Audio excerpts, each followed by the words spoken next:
n'est pas vraiment pris en considération. Les enfants du diable, quand on leur dit allez dans un cimetière, dormez 3 jours, ressortez dans 3 jours, même si c'est la première fois de leur vie d'aller dormir dans le cimetière, ils vont aller. Ils ne se posent pas de questions. Et puis au bout de 3 jours, ils ressortent, ils ont ce qu'ils ont. On leur dit allez connaître des morts. Ils vont faire ça. Même si c'est la première fois, ils n'ont pas peur. Des fois, on leur dit, on vous enferme dans une chambre, 1 semaine sans manger, sans boire. Ils acceptent parce qu'ils ont besoin d'argent. Et à l'église, quand on dit de jeûner, c'est là que les gens se posent beaucoup de questions et viennent avec beaucoup d'excuses. Le problème de l'église, comme je parlais avec ce papa, je lui ai dit, le problème de l'église a été mal enseignée. Ah, vous dites, mais pasteur, qu'est-ce qu'il veut dire? L'église a été mal enseignée, pourquoi? L'église a été enseignée que tout ce que tu auras besoin, il faut aller voir le pasteur. Oh, est-ce que quelqu'un comprend ce que je dis? C'est-à-dire que quand tu es devant une difficulté, il faut le pasteur. Or, même quand Dieu fait sortir Moïse d'Égypte, on lui dit, mets des juges. C'est-à-dire que les gens viendront chez toi quand ça sera compliqué pour eux. C'est-à-dire qu'ils auront tout essayé, ils auront jugé, mais ils ne trouveront pas la solution. C'est alors cette catégorie de personnes qui n'arriveront pas à trouver des solutions d'eux-mêmes avec les juges que tu auras placés, viendra vers toi. Le problème de l'église, c'est ça. L'apôtre Paul pose la question, il dit, vous êtes encore au rudiment, vous êtes encore au lait. Normalement, à ce stade, il faudrait que vous... Vous savez, il y a un temps, on est beaucoup ici, on est des parents. Il y a un temps où on nourrit l'enfant. On lui apporte à manger. Mais un enfant de 10 ans qui ne sait pas manger de lui-même, c'est un problème. Oh, est-ce que quelqu'un saisit ce que j'ai dit? Quand l'enfant est bébé, c'est tout à fait normal. Hein, on le fait manger même de force, même quand il ne veut pas. Mais quand l'enfant a 10 ans, il ne sait pas manger de lui-même, il y a un problème de croissance.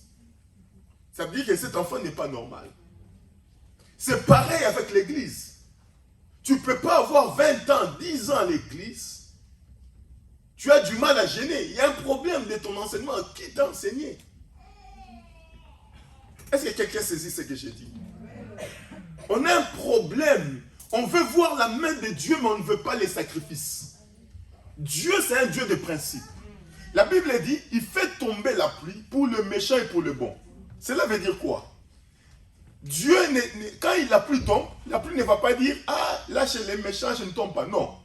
La pluie va tomber. Or, nous savons tous que quand la pluie tombe, quelle est la conséquence de la pluie dans une semence? C'est de faire croître. Maintenant, si le méchant était plus intelligent que toi, il va aller, il met la semence au sol et que la pluie tombe. Et que toi qui es l'enfant de Dieu là, bien là, qui aime Dieu là, tu n'as pas mis la semence. Entre les deux terres là, qui aura la récolte? C'est lui qui a semé.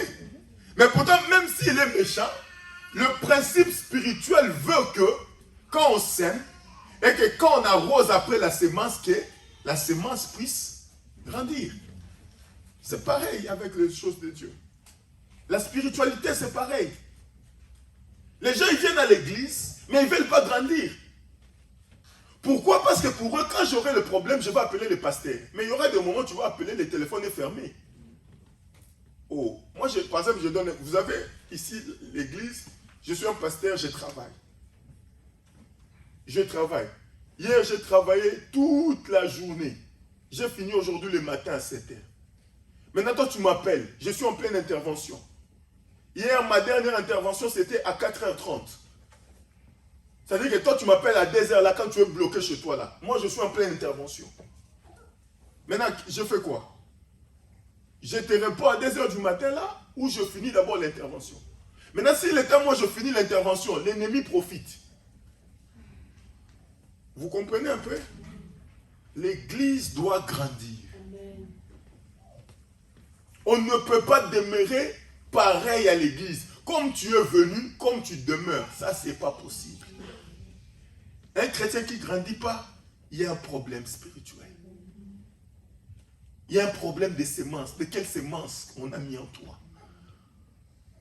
Un chrétien qui n'a pas la vie des sacrifices, ce n'est pas un chrétien.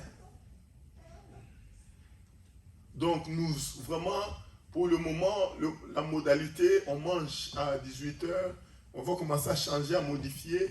Pour le moment, comme les jeunes sont encore à l'école, pas de repos pour eux aussi. Sec ou seco. Sec. Amen. Sec là, c'est dur. Hein? C'est pourquoi j'avais donné les jours d'entraînement. Donc, sec. À 18h, tu ouvres, tu bois, tu manges. Pour ceux qui travaillent dur ou ceux qui ont des problèmes, ils prennent des médicaments le matin. Tu prends ton médicament, tu prends petit déjeuner léger. Maintenant, léger là, ne nous complique pas la vie. Ça doit vraiment être léger. On doit nous tous tenir compte de la légèreté de ces... hein? Parce que des fois, quand je dis chacun léger, vous connaissez. Entre nous. Amen. Hein? Amen. Des fois, il y a des choses qui sortent là, c'est léger. Oh, c'est léger, c'est dans mon ventre. Non. Mais là, vraiment, on va essayer d'être un peu tous communs. D'accord? Que ça soit vraiment léger, tu prends quelque chose de léger, tu prends le médicament, et puis, on sert. Amen. Et puis, à 18h, tu manges. Dimanche prochain, je donne la modalité quand l'école reprend aussi pour les enfants, les écoliers. Qui est avec moi? Amen. 42 jours de marche. La vie, c'est dur, la vie spirituelle aussi. Si Dieu n'a pas eu pitié de Christ en le faisant passer à la croix, tu penses qu'il aura pitié de toi? Il y a des sacrifices qu'on doit payer avant la gloire. Et il y a des moments de la vie où tu dois combattre seul. Je vous ai prêché une fois ici, quand Jésus revient, il dit, vous n'avez pas pu veiller avec moi même 1 heure. Mais c'était ses propres disciples qui marchaient avec lui. Il y a des combats de la vie, même ceux qui marchent avec toi seront incapables de t'aider. Il y a des circonstances dans ta vie, même tu as vraiment besoin d'argent. Les gens qui t'aiment là, ils ont du mal à t'aider. Parce que Dieu les a aussi privés de subsistance. Oh. Ça t'est jamais arrivé une situation où tu appelles tout le monde, même la personne où tu espérais prendre l'argent là, lui aussi n'a pas. C'est-à-dire que Dieu bloque tout le monde, parce que c'est le moment où Dieu dit, c'est toi qui dois donner la solution. Est-ce que quelqu'un comprend ce que je dis? Il y a des moments de la vie où tu dois combattre seul. Qui saisit ce que je dis? La vie du sacrifice, c'est la vie des enfants de Dieu. Quelqu'un a compris? Je veux commencer mon message. J'ai commencé un message sur les 10 plaies de quoi? Qui est avec moi? Les 10 plaies de la délivrance. C'est-à-dire que les 10 fléaux, des choses que Dieu frappe pour que la délivrance soit actée. Les 10 plaies de la délivrance. Je vous ai parlé ici à l'église. La Bible que vous voyez, elle est faite continuellement de délivrance. Quelqu'un qui renie ce message, renie la Bible. Est-ce que quelqu'un saisit ce que je dis? Tu ne peux pas renier ce message. Ce message, c'est même le fondement de la Bible. Tu me dis, ah ben oui, mais c'est même le fondement. La Bible dit, l'Esprit du Seigneur est sur moi, car l'Éternel m'a oint pour délivrer les captifs, pour rendre libre l'opprimé. C'est-à-dire que Dieu reconnaît en nous qu'il y a des choses, si ces choses ne sont pas brisées, la vie ne sera pas ce que tu penses. Il y a des forces qui contrôlent nos vies. Et ces forces doivent être brisées pour que nous puissions vivre la faveur et la grâce de Dieu.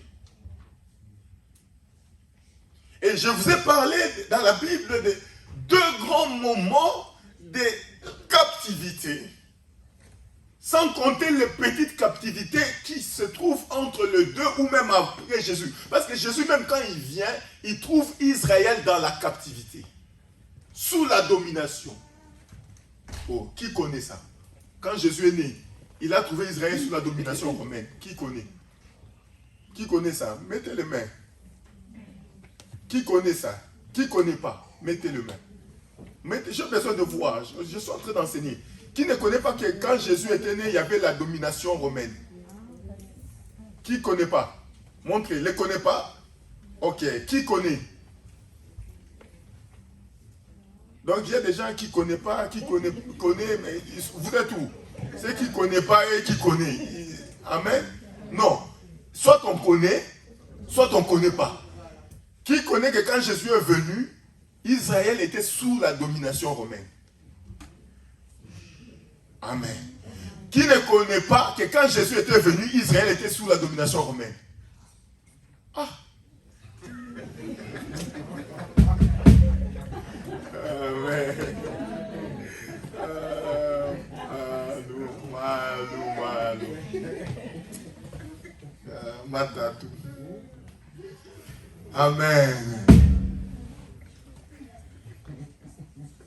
C'est-à-dire que même quand Christ lui-même est né, il est né sous la domination. C'est pourquoi vous allez voir son existence sur terre a rendu les Juifs dans la complication. Et ils attendaient le Messie qui allait les délivrer sous la domination humaine. Mais pourtant, lui, il est venu avec la mission, avant de délivrer humainement, de commencer d'abord à délivrer spirituellement. Parce qu'il était le Messie dont Ésaïe a parlé. Un enfant nous est né, un Messie nous est donné. On l'appellera admirable. C'est-à-dire que Christ, quand il naît, quand il vient, il trouve déjà Israël sous la domination. Donc, le message de la délivrance, c'est un fondement biblique très puissant. Tu ne peux pas vivre en dehors de ce fondement. Et à plusieurs fois, Jésus le dit, je vois le diable venir. À plusieurs fois, il a déchiré les actes, les ordonnances nous condamner. C'est-à-dire que ça montre l'importance même que Dieu donne à ce message. Parce que ce que les chrétiens doivent savoir, à chaque terre ce prince. Oh. Est-ce que quelqu'un m'a compris? À chaque terre ce prince.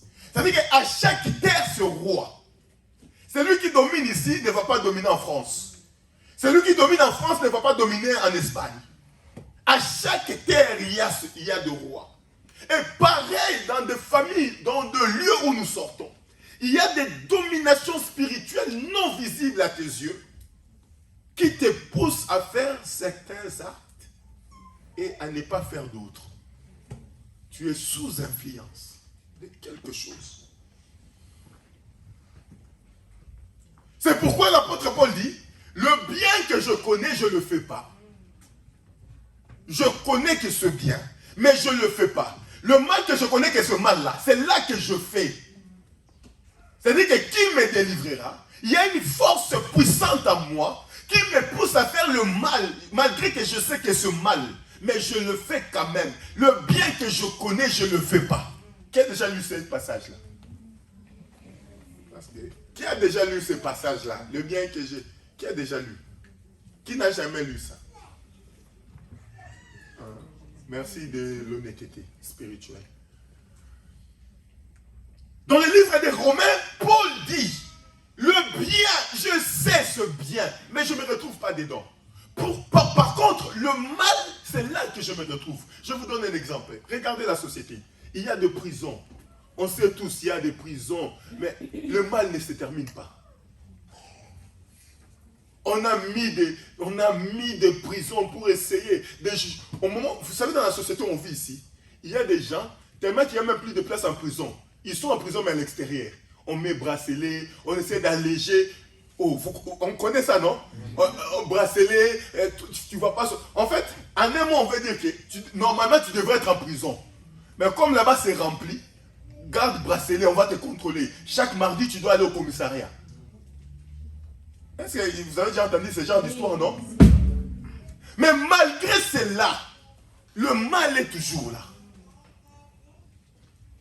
Donc, pour entrer dans la délivrance, tu dois savoir qu'est-ce qui te lie. Je commencerai par parler sur des forces de nos familles où nous sortons.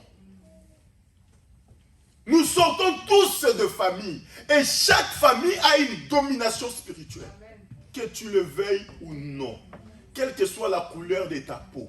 Quelles que soient tes origines. Quelle que soit ta taille. Quel que soit le nombre d'études que tu as fait. Chaque famille a une domination spirituelle. Dans chaque famille, il y a des dominations. C'est pourquoi je vous ai parlé la fois passée sur les caractéristiques qu'on peut trouver dans des familles. Il y a des familles, quand vous rentrez comme ça, c'est des familles, tous ils sont alcooliques. Et c'est comme si c'est génétique, c'est comme si ça suit les gens. Mais quand tu regardes, ce n'est pas quelque chose de génétique, mais ça suit. Pourquoi? Parce qu'il y a un esprit qui domine et qui souffle dedans. Il y a des familles, quand vous rentrez, la majorité sont... Ils ont une impudicité, tu te poses la question, mais elle est héréditaire ou comment? Ou ils ont juste trouvé l'impudicité sur terre et ils se sont adaptés. Il y a des lois spirituelles. C'est-à-dire qu'il y a des gens, malgré le nombre de diplômes, ils ne vont pas être stables dans la vie.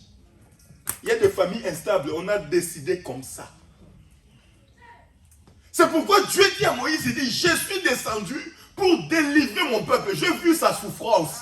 Ce peuple est dans la servitude. Il est dans des travaux forcés. Je suis descendu pour l'enlever de ces travaux-là. Les choses que je parle ici, c'est vrai.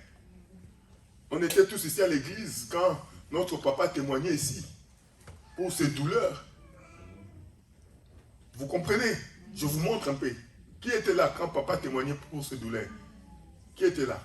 Qui était là? Qui n'était pas là? Je parle seulement à l'air comme ça, mais moi-même je connais avec ceux qui étaient là. Papa, est-ce que je peux vous parler? Notre papa témoignait ici. En fait, il a des douleurs partout dans le corps. Il est parti, il a vu des médecins, on a fait des examens, on ne trouve rien. Mais il va révéler quelque chose au village, ici en Europe, où il grandissait. Son grand-père avait fait une chute sur un pont. C'est ça, papa? Sur un pont. Son grand-père avait fait une chute. Et à partir de cette chute-là, on l'appelait Monsieur Douleur. Et son père est né. Et son père aussi, on l'appelait d'où? Fils de la douleur. Son père est mort d'une douleur atroce. Papa nous expliquait ce que malgré la morphine, malgré tout ce qu'on avait fait, il est mort avec une douleur atroce. Et puis lui, quand il est né, au village ici, on l'appelait petit-fils de la douleur. Et en grandissant, il a grandi avec des douleurs. C'est-à-dire que c'est un esprit imposé pour maintenir une famille dans la douleur. Et dans ce genre de choses, si l'Éternel n'intervient pas pour délivrer une telle famille, c'est un problème. Avant que je parle des plaies de la délivrance et des plaies, 10 plaies, tu dois d'abord comprendre par où tu es lié. Amen. Si tu ne connais pas les degrés de ton esclavagisme, tu ne vas pas te rébeller. La rébellion vient quand on a prise de conscience. Amen. Parce que celui qui n'a pas la prise de conscience ne peut pas se rébeller. Il trouve la situation tout à fait normale. C'est pourquoi je suis en train de parler d'abord de ce qui nous lie. Comme ça, tu vas te retrouver toi-même. Et c'est ce qui va amener la rébellion. Et quand je vais commencer à parler de fléaux, tu vas réclamer ces fléaux-là pour que tu sois réellement libre. C'est pourquoi Jésus-Christ dit, quand le Fils vous affranchit, vous serez réellement libre. Donc il y a des gens qui ne vivent pas réellement libres. Il y a des gens qui ont le semblant de liberté dont le diable contrôle au loin. Est-ce que quelqu'un comprend ce que je dis? Oh, il y a des gens que le diable n'a même pas besoin de se déplacer. C'est comme une télé avec télécommande. Radar. C'est-à-dire qu'il est là en train de contrôler au loin. C'est-à-dire qu'il t'a donné des limitations. Il y a des familles, même on a dit que dans cette famille-là, pas de millionnaires. Il n'y en aura pas, papa, même si tu montes, même si tu vois Bill Gates comme ça. Il y a des gens, même si, il y a des gens très intelligents, ils peuvent t'exposer un projet comme ça. Tu es d'accord. Oh, tu vois, lui-même, il vient et te dit, pasteur, la façon dont j'ai exposé le projet là, même les chefs, je vois, tu vois, quand il y a la malédiction, tu vas voir les chefs te disent, j'ai écouté 10 projets, c'est le meilleur. Comme ça, on va voir avec la direction, on te rappelle demain. C'est là quand le chef va partir dormir là. L'esprit qui empêche l'élévation de la famille là, va poursuivre les chefs pour dire, toi tu veux faire quoi là? Amen. C'est là maintenant il va voir, oui mais là, il a exposé tout, mais il a oublié la partie module. Ah lui, module c'est un peu ça, l'autre c'est un peu, même module c'est plus important parce qu'on a vraiment besoin du module. On prend lui. Maintenant quand tu appelles les chefs, chef, j'attends la réponse, tu dis oui. Oh, parce que si le français est facile. Monsieur le maire, on est désolé. Amen. Amen. Finalement, quand on a beaucoup réfléchi avec l'équipe, avec la séance technique, on a regardé le côté haut et bas, on a essayé de balancer. On a regardé avec le terme technique, les techniciens. Toi, tu n'es plus là. Amen. Pour seulement te dire non là. Il commence déjà comme ça. Amen. Et là, toi, tu attends. Tu dis, ah, peut-être ils ont regardé, ils vont me dire de modifier. Oh oui, quand on a pris, et puis on a repris le projet de Louis Ferrand, de Ferdinand, et on se dit, bon, quand même, on prend Louis Ferrand, Ferdinand. Bon, désolé, à la prochaine. Amen. Parce que la malédiction pèse. Amen. La malédiction ou l'esprit qui pèse sur toi peut même t'empêcher dans la vision. Jésus voit un aveugle. On lui pose la question. Est-ce que c'est lui qui a péché ou ses parents? C'est-à-dire que la malédiction, quand ça pèse sur toi, ça pèse sur toi. Les gens qui posent la question, c'est des juifs. Est-ce que c'est lui? Ou c'est ses parents? Je parlais il y a de cela 3 dimanches. J'ai dit, dans le livre des Hébreux, on dit, je me confie en toi, moi et ma descendance. Et je vous ai dit, quand quelqu'un va se confier en Dieu, rare il va seul. Tu ne peux pas te confier en Dieu seul, c'est impossible. Oh, quelqu'un ne m'a pas compris.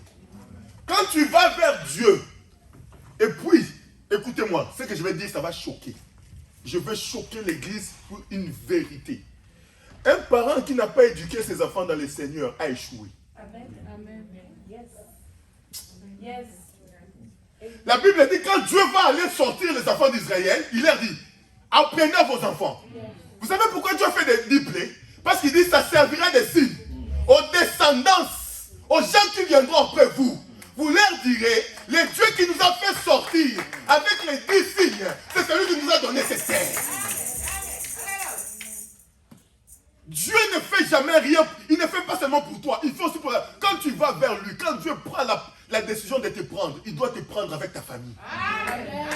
Même ceux qui ne sont pas encore nés. Parce que quand ils vont naître, c'est à toi de les apprendre. C'est clair. C'est pourquoi vous allez voir pourquoi Israël s'est retrouvé à... Regardez. Je vous donne un exemple. Quand Israël se retrouve à Babylone, Dieu dit, vous avez péché contre moi. Mais ces enfants-là où Dieu réclame le péché, c'est des générations après. Il dit, vous n'avez pas suivi les préceptes de vos pères. Vous avez été rebelles comme vos pères. Oh.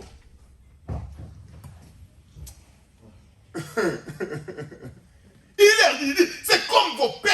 Vous avez été rebelles contre moi. Donc, on a une responsabilité spirituelle d'éduquer les enfants dans le Seigneur. Et quand tu leur éduques là, tu leur dis, même vos enfants, gardez ces paroles. Amen. Oh, Amen. Dieu est terrible. C'est pourquoi il parle de la descendance. Dans la descendance, il n'y a pas la génération. La descendance est plus longue que la génération. C'est-à-dire que la descendance est illimitée. La génération peut se limiter. Mais dans la descendance, on ne se limite pas. C'est pourquoi il dit, quand toi tu éduques les enfants dans le Seigneur, l'enfant va éduquer son enfant, l'autre qui va venir va éduquer. Maintenant, ces enfants-là, ils vont s'accrocher à quoi? Ils vont s'accrocher au signe de Père. Le Dieu par lequel on vous éduque, il est capable de faire ça. Amen. Quand votre grand-père était devant la mer, quand votre grand-père était devant la difficulté, j'aimerais, même quand si je ne reviens pas, après moi, quand je serai vieux, ou je suis plus là, que mes enfants soient capables de dire à mes enfants, regardez votre grand-père, il a servi le Seigneur, regardez ce que Dieu a fait de lui, il était rien, le Seigneur l'a amené jusqu'à là. Donc le Dieu que je vous enseigne est capable de prendre du néant et de vous amener vers le haut. Gardez le précepte de Dieu. C'est pourquoi il dit, je me confie et ma descendance. Donc, quand quelqu'un est aussi prisonnier, il n'est pas prisonnier seul. Il est prisonnier aussi avec ça. Donc, il y a des choses qui vont nous arriver dans la vie, non parce que nous on l'a voulu, mais parce que quelqu'un avant nous a signé un accord. Je vous ai parlé l'autre fois sur l'ONU, par exemple. Les accords qui ont été signés, la majorité d'entre nous ici n'étaient pas nés. Mais nous sommes sous ces accords-là.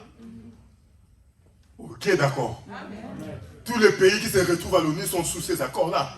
Imaginez-vous le jour où ils signent la charte, ils se disent, on va mettre 5 pays permanents. Et les autres qui étaient là, ils ont dit, oui, oui, 5 pays seront membres du Conseil permanent. C'est les 5. Imaginez-vous sur plus de 300 pays dans le monde, parce que l'Afrique en a déjà plus de 197. C'est ça, hein? 57, hein? Donc on est 197 pays dans le monde. Donc, 57. Quand tu regardes partout, tu vas voir qu'il y a, parmi ces gens-là, quand ils se rassemblent, il y a maintenant, dans cette assemblée-là, ils disent, bon, on est déjà 197 pays dans le monde, il n'y aura que 5 pays qui auront le droit de veto. Et les autres disent, oui, oui, oui, oui, oui, oui. Oh oui, vous pouvez avoir le droit. Et puis, ils se regardent entre eux, et les États-Unis disent, c'est moi. La Chine dit, oui, oui, c'est moi. Vous imaginez même l'Allemagne n'est pas là. C'est-à-dire que, parce qu'à l'époque, l'Allemagne était vaincue. On sortait de la Deuxième Guerre mondiale. Donc, on ne lui a pas donné l'autorisation de parler. C'est-à-dire que les Anglais viennent et disent, oui, on est là. Les Français aussi, oui, oui, on est rentré. Donc, ils se font 5 pays, la Russie aussi qui vient, qui dit, moi aussi, je suis là. Donc, ils se font 5 pays, ils ont le droit de veto. Maintenant, les autres, quand ils commencent à grandir, ils se rendent compte que, s'ils veulent dire quelque chose, ceux qui ont le droit de veto disent non. Et quand ils disent non, toute l'assemblée des 197 pays suivent ce qu'ils ont dit. C'est-à-dire que vous pouvez voter 100 et 120 pays disent non, non, on ne veut pas la guerre. Maintenant, les 2 ou 3 pays dans le conseil disent non, on veut la guerre, il y a guerre. Est-ce que vous comprenez un peu? Et maintenant que les autres ont grandi, ils ont compris que non, non, on ne peut pas vivre comme ça. L'Allemagne a compris, dit non, moi je ne peux pas être dehors. Et la Turquie qui est en train de croître aussi dit non, non, moi je ne peux pas être dehors. Les Africains commencent à grandir, ils se disent, tiens, comment dans le conseil des 5 pays-là, il n'y a aucun pays africain? Non, si on fait notre part, ça pose problème. Mais pourquoi? Parce que la charte a déjà été. Maintenant, on est en train de subir des choses où quand ils les signaient, ils ont demandé à personne. Aujourd'hui, aucun pays africain va dire, oh, moi, si j'ai besoin de parler, on va te dire, chut, attends l'Assemblée générale.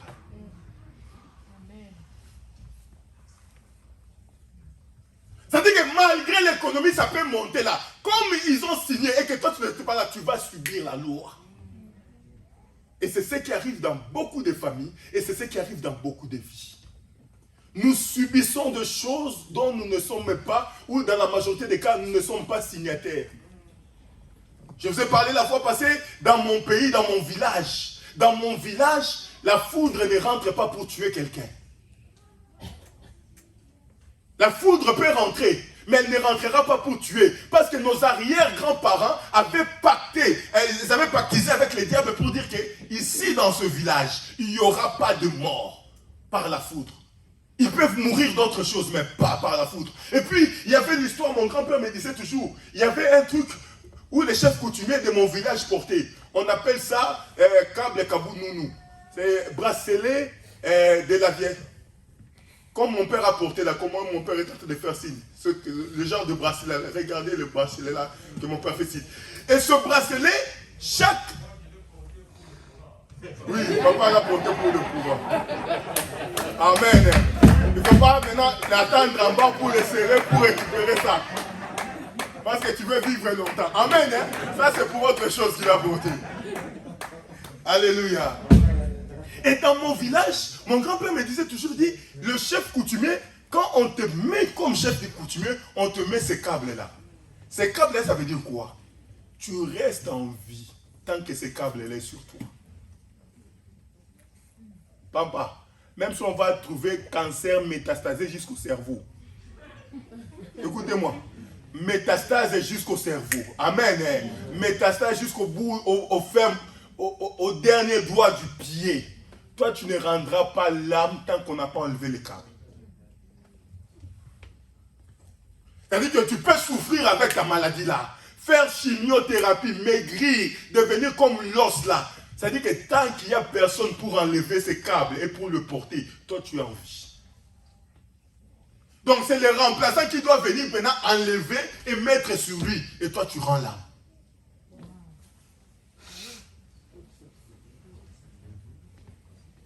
Alléluia. Et dans chaque tribu, dans chaque famille, ces choses existent d'une différente façon. J'ai parlé ici sur les enfants qu'on pouvait nettoyer avec l'os de singe. Nous, chez nous, on les appelait moukou-moko, un seul os. Anatomiquement parlant, c'est compliqué, mais bon, dans la sorcellerie, on trouve. Un seul os. Ces enfants, si tu te mets un coup, tu es par terre. C'est des choses qui ont été faites, c'est des choses qui ont lié des gens, qui ont lié les vies des gens. Les gens les ont fait d'une façon. Pourquoi on l'a fait? Parce que l'arrière-grand-père a fait, non? L'arrière-arrière. Moi, je dis même quand on grandissait en Afrique, on mettait les enfants câbles ici. Pour que la hanche soit bien équilibrée. Et quand tu poses la question, pourquoi tu mets? On met comme ça.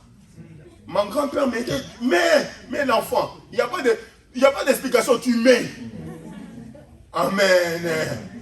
Amen. Et puis quand tu veux commencer à compliquer, toi tu n'écoutes pas. Et puis les jours où tu vas aller déposer l'enfant chez la maman là, c'est là que quand tu viens récupérer, tu trouves déjà maman amie. Et ces choses ont maintenu les gens dans la captivité. Et j'ai commencé maintenant par parler aussi. Bien aimé, je suis en train de mettre l'accent sur ces choses, comme ça tu comprennes. Je commence à parler sur les rêves. J'ai dit les rêves, c'est aussi un des moyens dangereux où l'ennemi rentre dans la vie. Il n'y a que les chrétiens qui négligent le rêve. Et vous allez voir dans la Bible, le païen n'a pas négligé les rêves.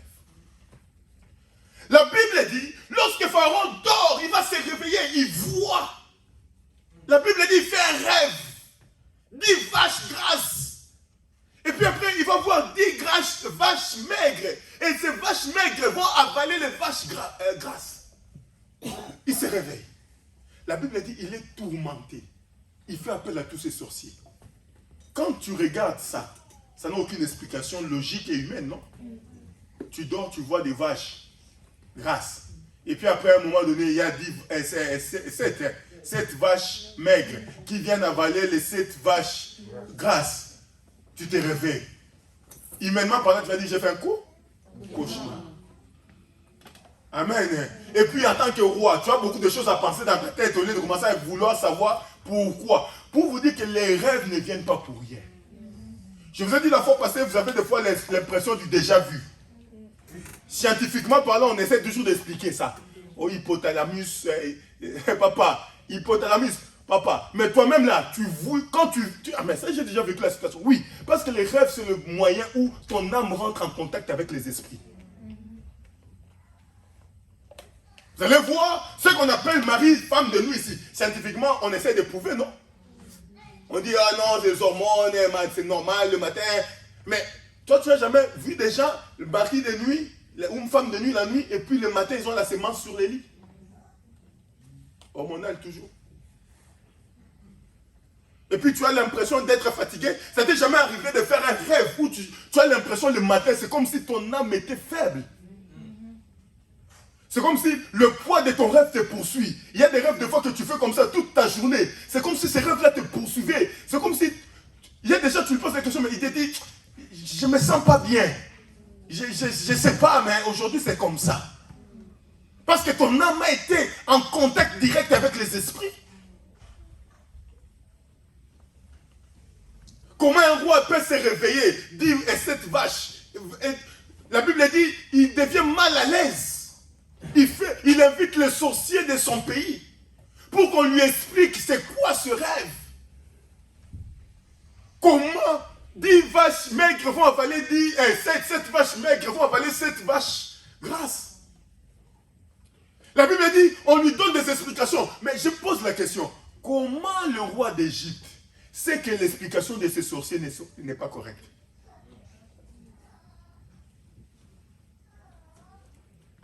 Parce que son âme n'était pas satisfaite à l'explication. On l'a expliqué, non? Oh, même si on te dit cette vache maigre, c'est cette vache, oh, roi, vie éternellement, c'est cette vache. C'est rien du tout. Ils pouvaient se satisfaire, non? Dire, ah, les sorciers m'ont dit que c'est cette vache, non? Pourquoi il est troublé au point qu'ils n'arrivent même pas à lui donner une explication favorable, au point d'aller prendre Joseph pour que Joseph explique. Il y a un autre point qui amène le sorcier dans nos vies, c'est la sexualité. J'ai parlé de ça. C'est un point de contact. Vous allez voir aujourd'hui la société, on a même la société, les gens ils disent ils sont échangistes. Amen. Parce que j'aime bien le français, j'assume. Amen. Oui, tu assumes tes démons, c'est normal. Là, si vous allez voir les gens, ils vont aller dans des soirées masquées. Les visages, on ne voit pas. Mais la sexualité est ouverte. Des gens vont dans ce genre de choses. La sexualité, c'est un pont d'entrée de la captivité. C'est pourquoi vous allez voir, Dieu donnera des règles sur la sexualité. Parce qu'il sait. Et j'ai dit la fois passée, c'est le péché où Dieu dit, c'est lui qui pêche, il commet le propre péché contre son corps. Parce qu'il ouvre des portes. Et vous allez regarder dans le science, c'est un point fort. Où on dit, faisons chacun pour soi. Et dans la sorcellerie, la sexualité reste un point fort. Nous avons aussi les portes d'entrée. C'est pourquoi vous allez voir, je vais donner l'accent sur la sexualité. Je suis dans le ministère de la délivrance. Vous allez voir, vous êtes en train de délivrer quelqu'un. Une fois, on priait pour une personne. Je chasse et c'est son grand-père qui parle dans la personne. C'est-à-dire que son grand-père qui parle, il me dit, c'est ma femme. Donc je l'ai marié depuis qu'il était enfant. Donc ils ont utilisé l'innocence de l'enfant. Il les marie dans la sorcellerie. Parce qu'il y a des mariages nocturnes que toi tu ne sais pas. C'est pourquoi la fois passée j'ai dit, tout mariage c'est pas seulement ce que toi tu vois. Il y a une tribu dans mon pays où quand l'enfant naît, on les réserve déjà pour un oncle. Qui tu dis? Qui tu dis? C'est ça, non? On réserve déjà. C'est-à-dire que même celui qui va te marier là, tu as 40 ans de différence et ils s'en foutent. En fait, tu dois nourrir les sacrifices familiales. Tu dois accepter le mariage. C'est pourquoi nous en Afrique, des fois, on a eu des problèmes avec des mariages qu'on appelle mariage forcé. Ce n'est pas seulement forcé physique, c'est aussi forcé spirituel. On impose une loi. Je vous ai parlé ici, vous allez voir des gens, ils ont des problèmes de concevoir. Mais ce n'est pas parce qu'ils ont vraiment des problèmes de concevoir. Parce qu'il y a une loi familiale qui a limité la conception dans la famille. C'est une loi spirituelle. Des fois, vous allez voir aussi dans la sorcellerie, vous allez voir les gens, ils mettent même un serpent spirituel que toi tu ne vois pas, mais qui fait que prendre les enfants.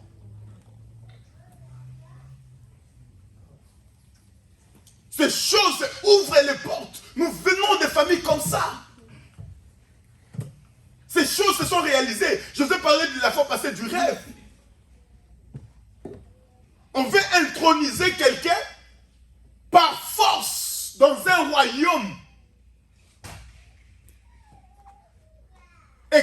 on suit pour voir, mais pourquoi ce royaume, pourquoi ce trône? C'est là maintenant que le Père va commencer à expliquer pour dire, je devrais normalement remplacer.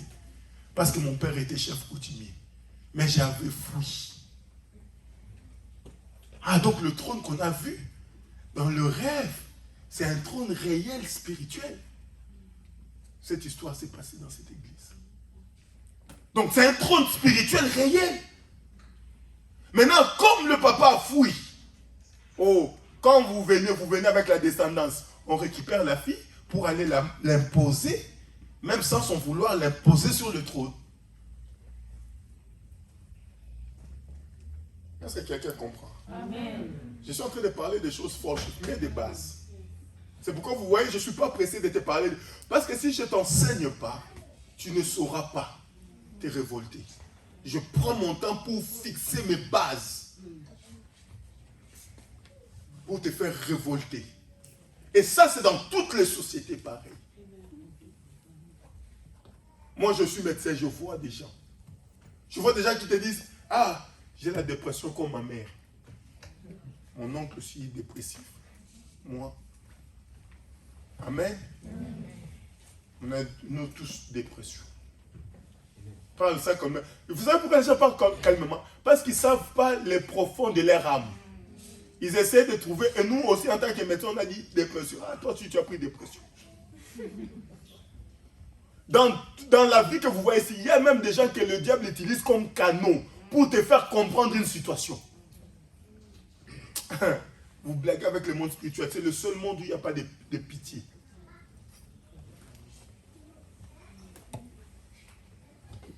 Vous allez voir le mariage. Une fois j'étais à Bruxelles. Je finis de prêcher, je commence à prier. Il y a un enfant né, grandi en Europe. Je mets ma main, sors. Je vois l'esprit qui tombe. Paf, les esprits commencent à parler en elle. Vous savez, le monde spirituel, moi je ne doute plus. Hein. Moi, les esprits me disent même les avenues. Quand les gens se réveillent comme ça, moi, ça est là. Je fais une délivrance à Dublin. Sors! Sors! La personne tombe. L'esprit a commencé, il m'a amené même en Angola. Moi, je n'ai jamais mis mes pieds en Angola. Jamais. Je ne connais même pas. Moi, si tu me mets en Angola, tu me dis que c'est l'Angola, j'accepte. Parce que je ne connais pas, je n'ai aucune référence de l'Angola. L'esprit qui parlait dans la personne m'a donné même les adresses, le nom. L'esprit qui parlait dans la personne, il m'a donné même le rang, la position de la personne qui était couchée. Que la personne là, elle est 30e dans notre famille. Il y a tel qui est là, il y a tel. Donc il me donne tous les détails familiaux, il me donne tout. Moi j'étais là, j'ai en train d'écouter. Quand il se réveille, je finis, je dis, maman, mets-toi, est-ce que tu connais telle personne? Est-ce que tu connais telle rue? Numéro tel, en Angola, il y a ça, il y a ça, il y a ça. Elle est en train de pleurer. Une fois on a participé ici, à l'église, délivrance d'une jeune fille, où il y avait 10 esprits qui partaient un par un. Même les esprits des Nigériens, moi je n'ai jamais mis mes pieds au Nigeria, mais qui est en train de parler avec précision dans la vie d'une personne. Donc le monde spirituel n'est pas une utopie. Je ne suis pas en train de te faire rêver quelque chose. Je suis en train de te dire une réalité. Parce que vous savez, c'est seulement l'église où les gens sous-estiment la spiritualité. Et je sors, je chasse les démons. Pendant que les démons partaient, et je vois, il y a un esprit qui part dans la fille. L'esprit qui parle, vous savez c'est qui? C'est sa tante déjà décédée. Cette fille n'a jamais mis ses pieds en Europe. Et en train de me parler, elle me dit, mais pourquoi tu veux me faire sortir? C'est ma maison ici. On ne peut pas la laisser comme ça. Et je lui pose la question, tu es qui? Il me dit, je suis mort. Mais je ne peux pas laisser. Je vous ai parlé une fois ici, ce qui est arrivé une fois. Je chasse un esprit, l'esprit qui me dit, avant de partir, son père doit payer la dette.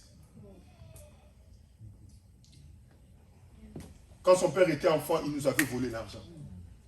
Mais cette histoire s'est passée quand? 1979. Moi, je n'étais pas là. Je n'étais même pas né. Je ne connaissais pas l'histoire de la famille. Et la personne qui était par terre ne savait pas aussi. La personne qui est par terre est née même après moi, des années après moi. Ne sachant pas l'histoire. Et quand j'appelle le papa pour dire, regarde la situation que je vois, il me dit, j'ai rêvé aussi. Que je suis en train d'aller payer la dette. Je dois payer la dette. Ne blaguez pas avec le spirituel. Et l'esprit qui parle dans l'enfant, pendant que l'esprit parlait, je dis, qui es-tu? Il me donne le nom de la famille, de la personne qui était là. Mais la personne, elle est décédée. C'est comme vous allez voir, même les jeunes filles, les gens à l'église, ils ont des problèmes de mariage. Pourquoi? Parce que le mariage que nous on voit, ce n'est pas le premier mariage de sa vie. Nous on est en train de voir le premier mariage, mais en réalité, en esprit, ce n'est pas son premier mariage. Déjà, la famille a déjà contracté des signes. Ils ont déjà, c'est comme un enfant qui naît sous qui tu dis. Cet enfant, que tu le veuilles ou non, tu peux changer de territoire. Tu as changé juste les territoires physiques, mais tu n'as pas changé de territoire spirituel. C'est pourquoi vous allez voir, les gens, ils viennent en Europe, ils changent de territoire. De l'Europe, ils vont en Afrique, mais les choses demeurent. Les réalités spirituelles demeurent. Quand il se réveille, je dis, c'est quoi le problème? On me dit, j'appelle la maman, est-ce que tu connais telle personne? Oui, c'est ma soeur, elle est déjà décédée. Est-ce que tu connais telle histoire? On a vécu une fois ici à l'église. Ce qui est avec moi, je chasse les démons qui rentrent dans le corps d'une autre personne. Qui était là avec moi ce jour-là? Le démon commençait à parler dans le corps de cette personne-là. C'est comme moi aujourd'hui. Venez, venez. Les gens, il y a même les membres de la famille là qui sont ici. Pour vous dire que je ne parle pas des choses que je suis en train d'inventer. Je ne donne pas le nom pour garder. Ceux qui étaient là, ils ont déjà vu l'histoire. Elle vient à l'église. Elle ne connaît pas la sœur. Ils se sont rencontrés 2 ou 3 fois à l'église sans connaître. Sans pour autant, elle puisse parler la profondeur de sa vie. Maintenant, pendant que je chasse, ça s'est passé dans cette église. Pendant que je chasse les démons, pendant que le démon qui est en train de me parler, il me dit, attends, maintenant je vais inviter quelqu'un, mon père va venir. Le père, il vient rentrer maintenant en elle. Possède sa vie. Pendant que le démon possède maintenant sa vie, elle qui ne connaît pas l'histoire de cette famille, elle commence à raconter l'histoire de cette famille comme si elle a déjà vécu. Ceux qui étaient là, est-ce que je mens? Non. Et la voix du père est rentrée en elle. L'esprit qui parlait a pris la voix du père et a commencé à dire des choses de la famille. Même l'enfant là n'était pas né. Des choses où elle-même ne maîtrisait pas. La famille était présente. Donc, le spirituel que je vous prêche, ce n'est pas des rêves que je suis en train de raconter. On a vécu ça dans cette église. Donc, le monde spirituel existe. Il faut juste savoir par où tu es attaché. Il y a des gens ici, pendant qu'ils sont ici, mais ils sont mariés avec leurs propres parents. Spirituellement. Ils sont mariés avec leurs propres parents. Une fois chassé un esprit ici à l'église, les démons qui parlaient, qui ne voulaient pas lâcher le corps de la personne, c'est son grand-père. Et qui réclame, il dit, c'est ma femme. Quand est-ce que tu l'as mariée? Tu as donné l'argent à qui? Qui était dans votre mariage? Tu l'as doté quand? Chez qui? Pourquoi tu ne veux pas sortir? Parce que c'est ma femme. Qui es-tu? Je suis son grand-père. Ici, ça s'est passé. Pas une fois, pas 2 fois, plusieurs fois. Donc la spiritualité que je vous parle, c'est pourquoi Jésus dit, je suis venu délivrer. Il y a d'autres points où les gens se lient aussi, qui ne connaissent pas. Il y a un point qui est aussi un point d'entrée de l'ennemi capital. Notez-le. Notez-le. Notez ce point. C'est le vêtement.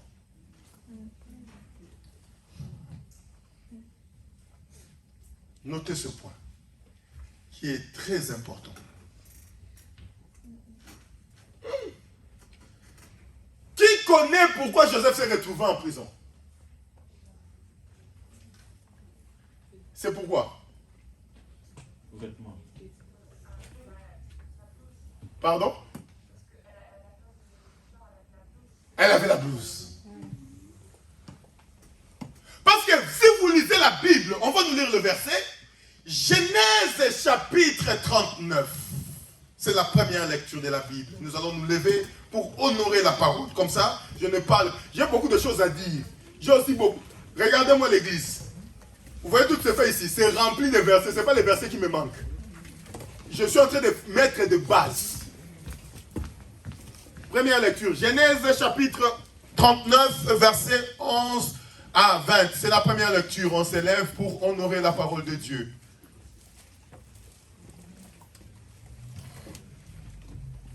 Que Dieu soit loué. Amen. Hein? Genèse 39, 11 à 20. Genèse chapitre 39, versets 11 à 20. Je lis au nom du Seigneur. Un beau jour, il entra dans la maison pour faire son travail. De tous les gens de la maison, personne n'était dans la maison. Alors, elle le saisit par son vêtement en disant « Couche avec moi ». Il abandonna son vêtement dans sa maison et s'enfuit dehors. Verset 13.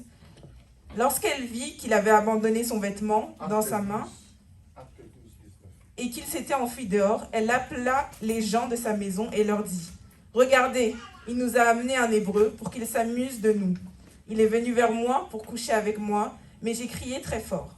Quand il m'a entendu élever la voix et crier, il a abandonné son vêtement auprès de moi et il s'est enfui dehors. » Elle posa le vêtement de Joseph auprès d'elle, jusqu'à ce que son maître rentre dans la maison. Alors, elle lui dit, « De la même manière, l'esclave hébreu que tu nous as amené est venu vers moi pour s'amuser de moi. » Verset 18. Comme je me mettais à crier, il a abandonné son vêtement auprès de moi et il s'est enfui dehors. Après avoir entendu les paroles de sa femme qui lui disait, « Voilà ce que m'a fait ton esclave. » Il se mit en colère. Le maître de Joseph le fit arrêter et mettre en prison, là où étaient enfermés les prisonniers du roi. Amen. On va s'asseoir. Mes servantes ici, elles vont rester. Ce n'est pas mes servantes, c'est une façon de parler. C'est les servantes de Dieu. Amen. Qui connaît, comme on nous a dit, pourquoi je suis en prison? Le vêtement. La Bible dit, pendant que Joseph servait, toi tu cherches déjà Acte 19, 12. Et puis Yaya, tu cherches 2 Rois 2, 14. Notez des versets que vous allez lire, je vais vous parler pour voir le vêtement, quelle est l'importance du vêtement. La Bible dit, chaque jour, cette femme venait chez Joseph pour lui dire, couche avec moi. Elle voulait ouvrir une porte d'entrée spirituelle par la sexualité. Est-ce que vous comprenez? C'est-à-dire que pendant qu'elle voulait, vous allez voir que cette femme va louper la porte sexuelle, mais elle va aller sur la porte du vêtement. La Bible dit tous les jours, mais comme elle n'avait pas de preuves, elle ne pouvait pas accuser. Elle allait accuser sur quoi? Mais comme un beau jour par mégarde, Joseph, la Bible dit, va se retrouver seul dans le palais avec elle. Oh, je ne sais pas quelle était la position, mais la Bible dit, pendant qu'elle insistait, Joseph va vouloir fuir. La femme va arracher le vêtement. Elle a laissé Joseph fuir. Beaucoup de gens ont fui, mais derrière eux, ils ont laissé leurs vêtements. Ça va te rattraper. Il y a des gens, des fois, vous êtes ici, mystérieusement, comme ça, vous ne retrouvez plus un vêtement. Mais pourtant, c'était ton vêtement là. Il n'y a pas souris, il n'y a pas rat chez toi. C'est parti où?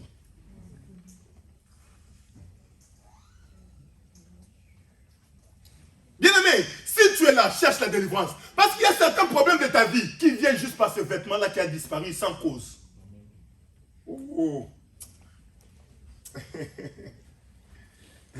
La Bible dit, Joseph qui était là, au moment où il fuit, la femme, qu'est-ce qu'elle fait? Elle fait rien. Elle laisse Joseph partir.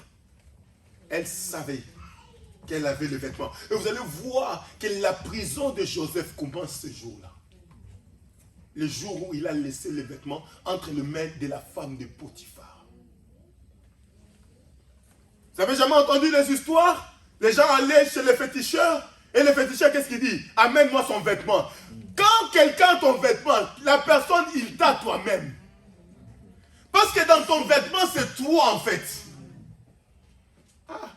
Je donne un exemple. Tu es parent à la maison. Alléluia. Amen. Tu es parti à la maison.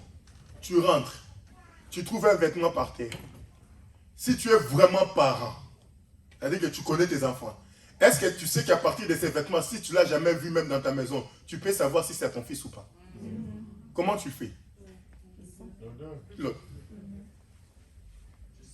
Yes. Tu prends, tu veux. Ça, c'est pas de cette maison. Il y a même des mamans qui disent, cette habit, c'est pas l'habit de cette maison. Juste en sentant l'eau. Comment l'odeur peut te dire que ce n'est pas de cette maison? Si toi, humain, tu peux sentir que ce n'est pas de cette maison, alors les esprits.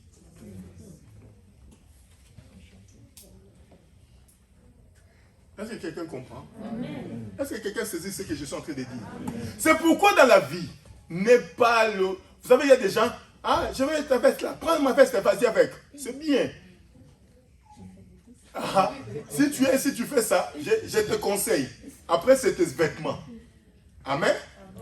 Fais déjà ce que tu veux. Mais moi, mon conseil, soit tu pries pour un vêtement, tu donnes quelqu'un pour de bon. Mais le vêtement allait revenir chez toi là.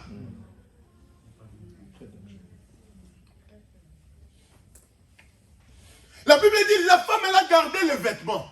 Elle s'est plus compliqué la vie. Elle a gardé le vêtement. Elle s'est dit, soit c'est moi, soit c'est son vêtement. Et la Bible, vous savez déjà, quand il y a une preuve comme ça, pour te lâcher. Hein, papa? Vas-y déjà, de 1, tu es esclave. De 2, il y a ton vêtement. De 3, c'est la femme de patron qui t'accuse.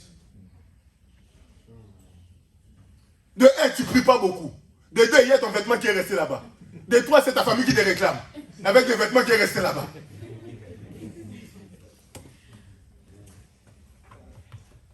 Est-ce que quelqu'un saisit un peu ce que je suis en train de dire? Je parle des choses là doucement. Je ne veux pas me presser. J'ai tout le mois de novembre. Le vêtement est capital. Vous allez voir même dans la spiritualité dans l'église. Lis-moi Acte 19, 12. Et puis nous allons retourner. Acte 19, 12. Au point qu'on appliquait sur les malades des linges ou des mouchoirs qui avaient touché son corps, et les maladies les quittaient. Écoutez. Les esprits malins sortaient. Les esprits malins sortaient. Oh, la Bible dit, on venait avec le mouchoir. Écoutez-moi, église, regardez. La Bible dit tellement qu'il y avait beaucoup de malades et beaucoup d'esprits, des gens possédés. Parce que quand je parle de la possession, le pasteur nous parle de la délivrance, c'est acte des apôtres. Quand le Saint-Esprit est descendu, la Pentecôte est passée. Ces choses sont en train de se passer. Donc les gens en train de chercher la délivrance. La Bible dit qu'est-ce qu'on faisait? On venait avec des mouchoirs, on appliquait sur Paul. Et puis on prenait ce mouchoir, on allait appliquer sur des gens qui étaient remplis des esprits mauvais et malades. La Bible dit les esprits les quittaient et la maladie aussi. Une fois j'ai démontré l'expérimentation de la transmission par les objets. Qui était là? C'était un dimanche à l'église. Qui était là? Ceux qui étaient là, montrez. Montrez le main. Parce que comme ça, je ne parle pas des choses. Toi aussi, si tu n'es peut-être pas là, regarde ceux qui étaient là. Comme ça, tu estimes le nombre de personnes. Tu peux regarder à gauche, à droite. Une fois à l'église, j'étais en train de parler comment on peut transmettre l'onction. Ceux qui n'étaient pas là, ils vont écouter. J'ai prié. J'étais pendant la séance de délivrance. Tellement que l'Esprit de Dieu était descendu. Je me suis mis sur une chaise. J'ai prié, je me suis mis sur une chaise, je me suis levé. J'ai dit, quiconque peut venir s'asseoir sur la chaise. S'il n'y a pas l'Esprit de Dieu, il reste. Mais s'il y a l'Esprit de Dieu, il va tomber. Qui était là?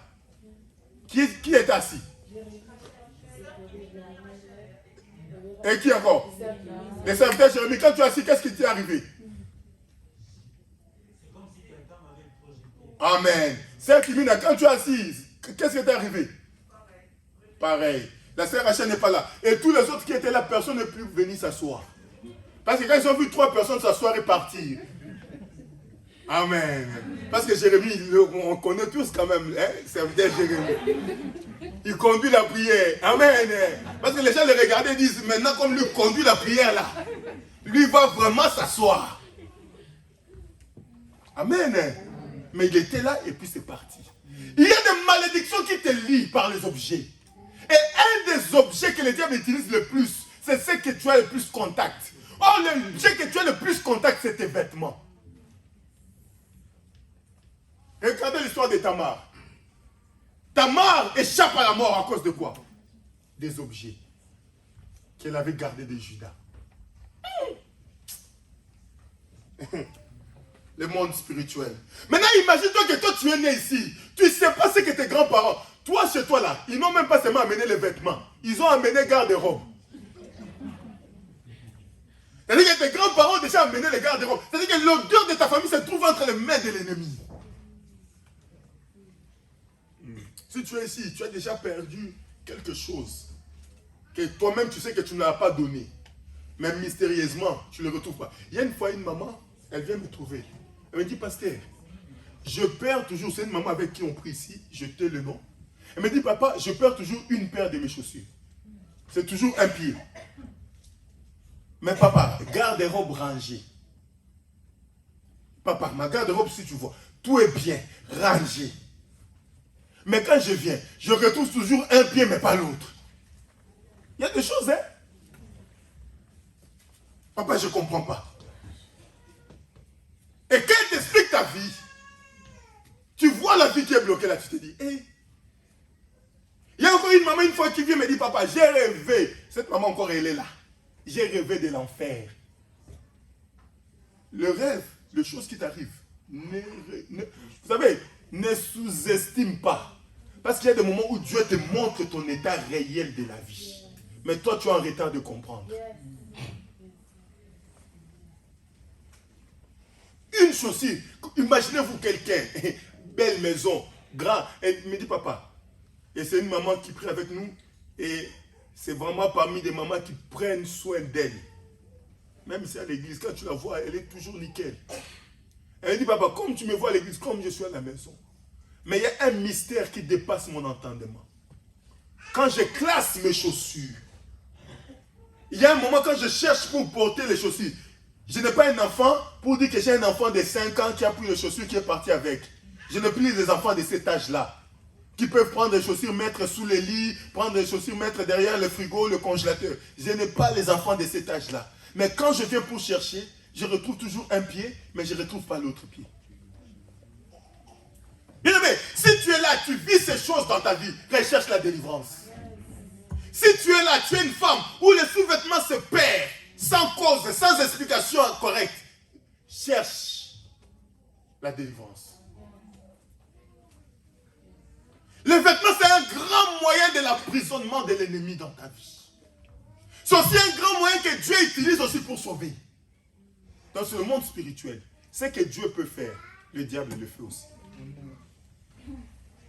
Mais il y a une certaine différence, quand Dieu dit stop, il s'arrête.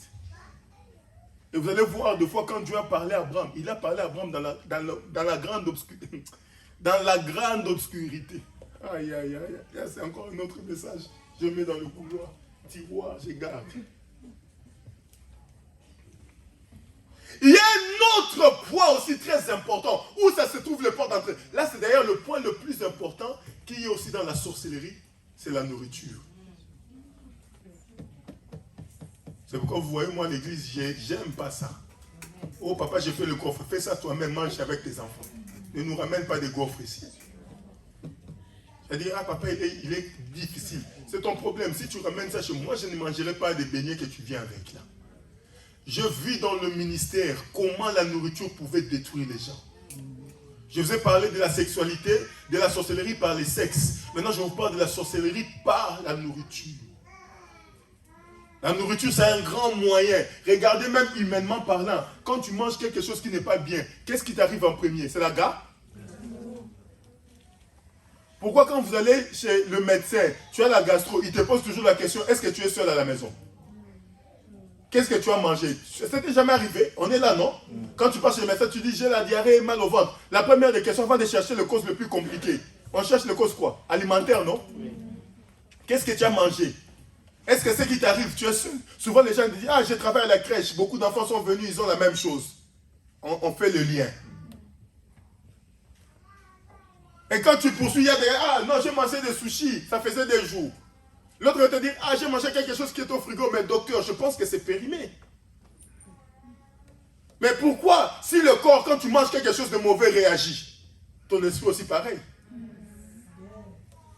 Vous savez, par rapport à ton ton état, la nourriture peut faire entrer les diables? Tu te poses la question, mais comment les diables peuvent rentrer dans la sorcellerie, non? Dans la nourriture, non? Tu te poses la question, non? Oh, qui s'est jamais posé cette question? Mais comment on donne la nourriture et les diables rentrent? Cherchez-moi Jean. Aïe, aïe, aïe, aïe, aïe, aïe. J'ai beaucoup de choses, hein? Jean chapitre 13, verset 27. Cherchez-moi les 3 versions, comme ça, je vais expliquer les choses. Jean chapitre 13, verset 27.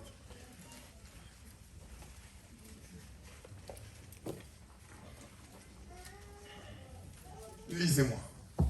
Jean chapitre 13, verset 27, je lis au nom du Seigneur. Amen. C'est alors, après le morceau, que Satan entra en lui. Oh! Écoutez, Jésus est assis avec les disciples.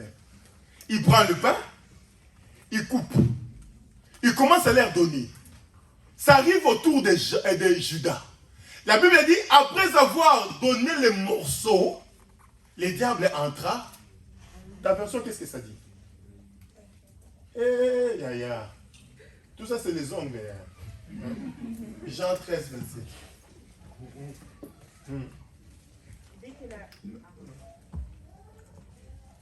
Dès que le morceau fut donné, Satan entra dans Judas. Jésus lui dit, ce que tu fais, fais le promptement. Écoutez, la Bible dit, Jésus a pris le morceau. C'est Jésus qui prend le morceau. Imagine-toi, c'est Jésus. C'est Jésus qui prend le pain. Je vais vous montrer un peu, pour voir un peu l'étendue de ce que je vais dire. Il coupe le morceau, il commence à donner aux autres. Les autres sont en train de manger. Et puis ça arrive le tour de Judas. La Bible dit, Jésus coupe le morceau. Il donna à Judas. La Bible dit, lorsque Judas a pris le morceau, il l'a mis dans la bouche, il a commencé à manger. La Bible dit, au moment où il mange, le diable entra en lui. C'est-à-dire que si Judas n'avait pas pris le morceau, si Judas n'avait pas mangé, les diables n'allaient pas entrer en lui. Parce que depuis tout ce temps-là, pendant qu'ils étaient sur la table, les diables n'étaient pas en lui. Qu'est-ce qui a déclenché que les diables entrent en lui? La Bible dit, quand il a pris le morceau, il a mangé, le diable entra en lui. Il y a des esprits qui lient nos vies au travers de la nourriture. Au moment où tu prends le morceau, tu mets en toi, l'esprit entre en toi. Et dans la majorité des cas, quand l'esprit entre en toi, il y a une prédisposition familiale de la sorcellerie. C'est pourquoi il y a la notion, maintenant, ils ont même partagé sur la sorcellerie consciente et inconsciente. Il y a une prédisposition de la sorcellerie familiale. C'est pourquoi vous allez voir dans Jean 17, lorsque Jésus est en train de remercier Dieu, il dit quoi? Père, tout ce que tu m'as donné, je les ai gardés, sauf l'enfant de la perdition. C'est-à-dire que Judas était prédisposé à la perdition.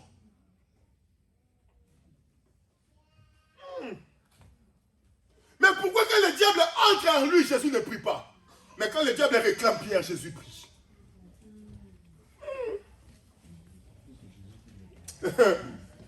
Lorsqu'on vient réclamer Pierre, il dit Pierre, le diable est à réclamer. Il dit mais la réclamation familiale, c'est pour tout le monde. Je vous ai dit la fois passée, si Jésus peut être réclamé, à combien plus forte raison toi? Qui peut me dire combien de fois Jésus a été réclamé? Sauf les gens avec qui j'ai discuté. Combien de fois on a réclamé Jésus? Maman, ces chiffres comme ça, tu balances. Oui, tu connais. Dis-moi les 3 moments. Dans les déserts, on ne l'a pas réclamé, on l'a tenté. La Bible dit, lorsque Jésus avait 12 ans, qu'est-ce qui arriva? Laisse le micro. Aïe, aïe, aïe. Laisse le micro et viens. Ah, j'aime la parole. J'adore la parole de Dieu. La Bible dit, ses parents ont monté avec lui dans une ville. Et puis comme un moment, comme par hasard, Jésus disparaît. Il va dans le temple, il commence à enseigner, à discuter avec les docteurs. Les parents commençaient à le chercher, au point qu'ils ne l'ont même pas cherché. Ils se sont rendus compte en rentrant. En cours de route, ils se rendent compte que, tiens, on était parti avec l'enfant, et là on revient. Parce que la Bible est claire, ses parents pensaient que Jésus était avec les autres groupes de gens qui étaient avec eux. Maintenant, tu vois comme les parents, non? Tu passes là-bas, tu entends le bruit des enfants, tu penses aussi que ton enfant est là-dedans. Ça t'est déjà arrivé aussi, non? Et puis après, tu te rends compte, ah tiens, il est où Thomas? Thomas n'est pas là. Ses parents vont retourner. Écoutez ce qui va arriver. Quand ils retournent, ils vont aller le trouver dans le temple. On lui dit, mais il dit, oui, je suis en train de faire l'œuvre de mon père. La Bible dit, ses parents le prirent dans la main, Jésus ne résista pas et retourna avec eux. La première fois. Je vais te dire quelque chose. Et puis Jésus grandit. Pendant que Jésus prêchait, comme je vous ai dit la fois passée, quelqu'un vient lui dire, Jésus, tes parents sont dehors. Ils ont besoin de toi. La deuxième réclamation. Jésus dit non. Si j'arrête, la première fois, j'ai arrêté, je suis parti. Ils viennent encore pour que j'arrête. Il dit non, moi je ne les appartiens pas. Qui est mon père? Qui est mon frère? On a lu la fois passée. Je ne veux pas retourner par là. Qu'est-ce que j'ai envie de te dire? Il y a des moments quand tu es l'enfant, les esprits de ta famille, à tout moment, peuvent te réclamer partir avec toi. Mais Dieu veut que tu puisses grandir dans la spiritualité pour qu'il y ait des moments où quand ils viendront te réclamer, que tu aies la capacité toi-même de dire non à cette réclamation. C'est pourquoi j'ai dit, les chrétiens, beaucoup ont été mal enseignés. Oh, dans les choses spirituelles, il ne faut pas toujours rester l'enfant, parce que l'enfant qu'on réclame part toujours. C'est la loi du mineur. Vous savez, un mineur n'a pas de l'autorité sur lui. Un mineur, même mineur moins un jour, tu restes mineur selon la loi. Les juristes, oui ou non? Maintenant, quand tu deviens majeur, c'est là que tu as la capacité de dire non. Parce que même quand tu arrives devant le juge, on dit, mais papa, tu veux que cet enfant rentre avec toi? Oui, monsieur, vous avez quel âge? 18 ans. Oh, il a le droit de décider tout seul. C'est-à-dire que quand tu es chrétien et que tu es toujours bébé, les démons de ta famille te réclameront toujours, papa. Que tu le veuilles ou non, de gré ou de force, tu vas partir. La Bible dit, Jésus a voulu résister, mais les parents l'ont pris par la main, ils ont fait quoi? Et puis la Bible est claire, quand il partait avec lui, il n'a pas... Vous savez quand il y a des enfants de Dieu, oh non, moi je veux rester dans les temples. Non, la Bible dit, il n'a pas résisté. Un enfant ne résiste pas devant les esprits de sa famille. Yes. La nourriture est un point capital. Qu'est-ce que tu as mangé? Nous venons, surtout nous ici, de l'Afrique. Des quartiers de fois sombres. En commençant par celui qui est venu en premier et ceux qui viennent après, tous sombres. Il y a des quartiers comme ça, quand tu arrives toi-même, tu vois seulement c'est l'obscurité ici. Nous, quand on grandissait, il y avait nos voisins. Nos voisins là où mes grands-parents habitaient, c'était terrible. Et puis nous, quand on a acheté la parcelle, on est parti habiter avec mes parents dans une commune là-bas, à Kinshasa. Oh, et enfin, en force, nous, on avait des voisins. Nos voisins, ils avaient tous un problème. C'était un problème au niveau de la tête. C'est comme si tous, ils avaient des problèmes de raisonnement, de crâne, de tout le monde. Amen. Même ceux qui ont étudié, ils avaient tous un problème. Tu vas voir quelqu'un qui a étudié, quelqu'un qui a des bons contrats. Même quand on lui donne l'argent, c'est comme si sa tête-là ne marchait pas bien. Amen. Et puis, ils avaient des frères, je vous dis, terrible, terrible. C'est-à-dire que, donc, tu regardais toute la famille. Donc, s'il n'est pas fumeur de chanvre, même quand il fume le chanvre là, sa tête n'est pas bien. Même celui qui est en haut, sa tête n'est pas bien. Un jour, ils vont vendre la maison. Ils vendent la moitié de la parcelle. Ils disent, ah, parmi nous, il y a quand même un ici qui est un peu bien. Ils regardent le tout dernier. Il dit, ah, lui, il va à l'Académie de Beaux-Arts. Il est bien, il peut gérer l'argent. Regardez une famille quand la tête est renversée. Ils vont prendre tout l'argent, ils vont lui donner, dire, tiens, l'argent, comme ça on va se partager quand on sera calme. Et le petit a pris l'argent. Amen. C'est-à-dire que toute la famille, la tête de folie. C'est-à-dire que s'ils étaient ici, ils devaient être internés. Amen. Ici, on vous interne. C'était la caractéristique de cette famille-là.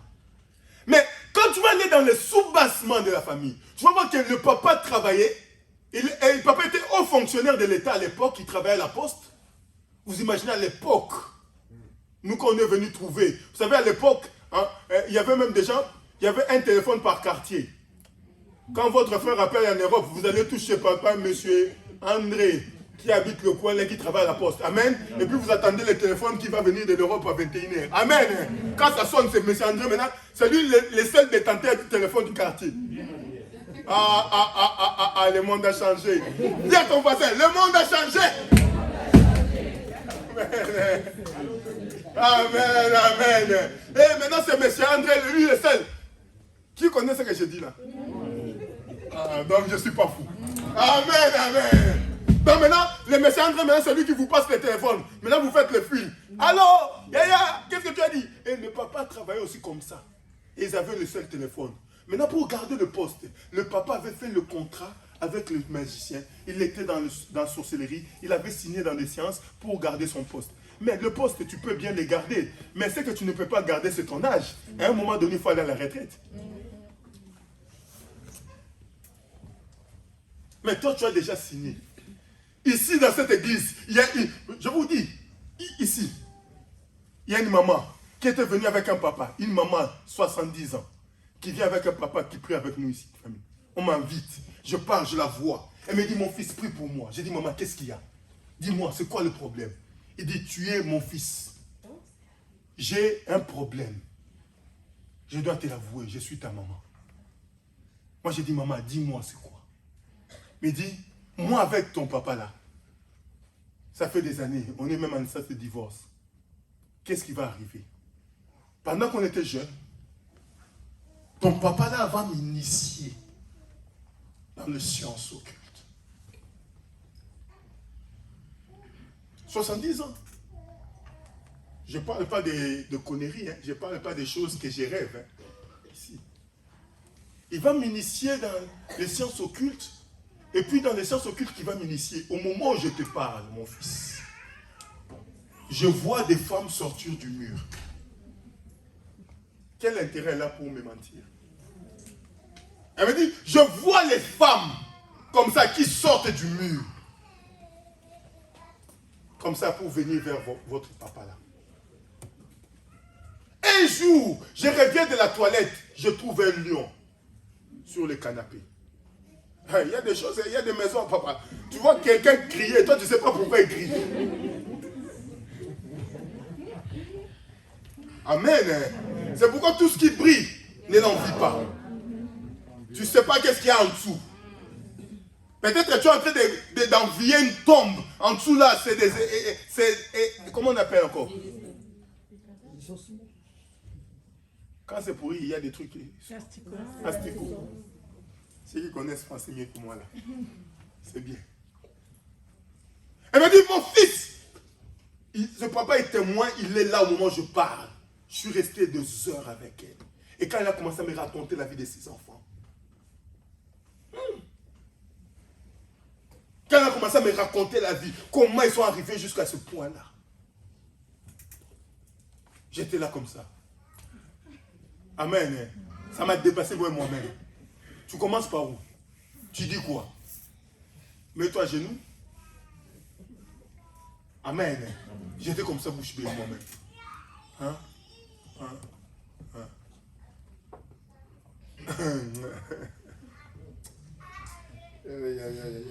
Je pars faire la délivrance en France.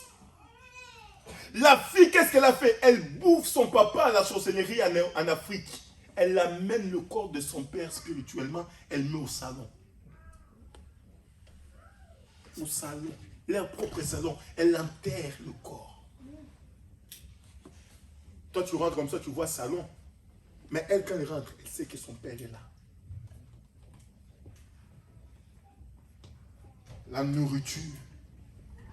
C'est pourquoi un chrétien, c'est pourquoi la Bible dit avant de manger, rendez action de grâce. C'est pas pour rien. Quand tu viens savoir comme ça, oh c'est un hamburger. C'est bon. Ça c'est mayonnaise. C'est bien, mange mayonnaise. Je vais vous dire une histoire vraie. Ça s'est passé au pays. On était jeunes, on commençait le ministère dans la délivrance. Il y a un homme qui faisait du catch. Le sport, la lutte qu'on peut appeler qui devient le catch. Il va aller faire le catch et le diable va réclamer un esprit. Oh, le temps passe vite, hein. Je vais m'arrêter par ces témoignages. Et pendant qu'on réclame l'esprit, qu'est-ce qu'il va faire?